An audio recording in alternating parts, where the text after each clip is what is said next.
My name is Christine, and I stopped eating for 2 weeks to get thinner. Whilst online, I came across a dieting blog by a girl called Sophie who had been on a diet where you eat under 400 calories a day.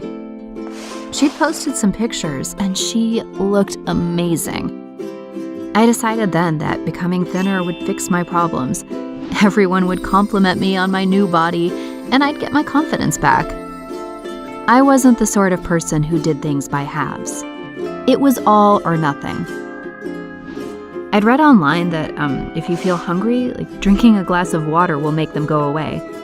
Even better, a can of Diet Coke and chewing gum would fill you up even more. I could do this. It was much easier than I expected.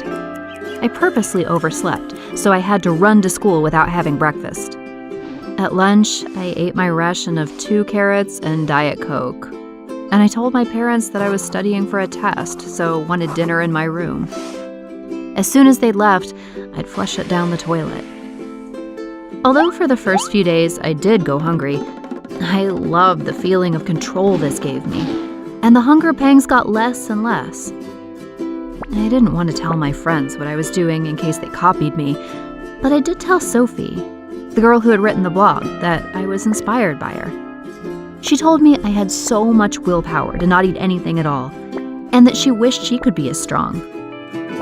We decided to encourage each other in our quest for perfection.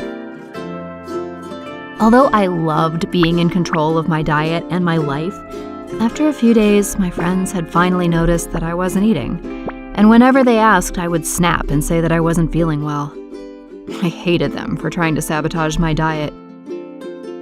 At the weekend, I walked across my city to avoid any temptation of food, but I had to sit down a lot because I kept feeling dizzy.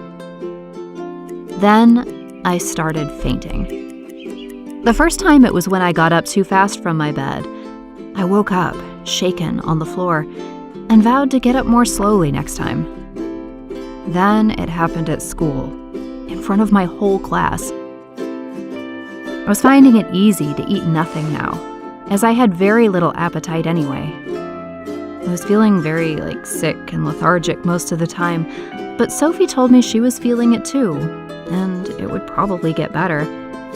We would message each other into the night with inspiration quotes and pictures.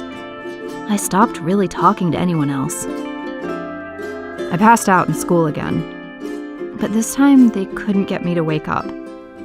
I finally woke up in hospital on an IV drip, extremely confused and feeling worse than I'd ever done in my life. My parents were there, and they told me that my brain had shut my body down because it just didn't have enough fuel, but that I was going to be all right. I felt too weak to cry.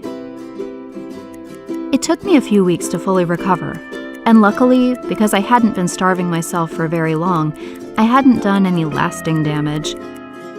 I somehow found Sophie's parents, and it turns out that she has a very serious eating disorder that has been going on for years. I am now seeing a counselor, but I consider myself lucky that it didn't get too far.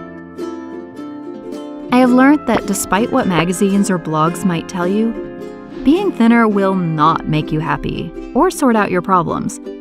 It will make you feel isolated and alone. Talking about how you are feeling with those who love you will help solve your problems. If you have any crazy dieting stories, please share in the comments below. And if you like the story, hit the button and subscribe so you can see our future stories.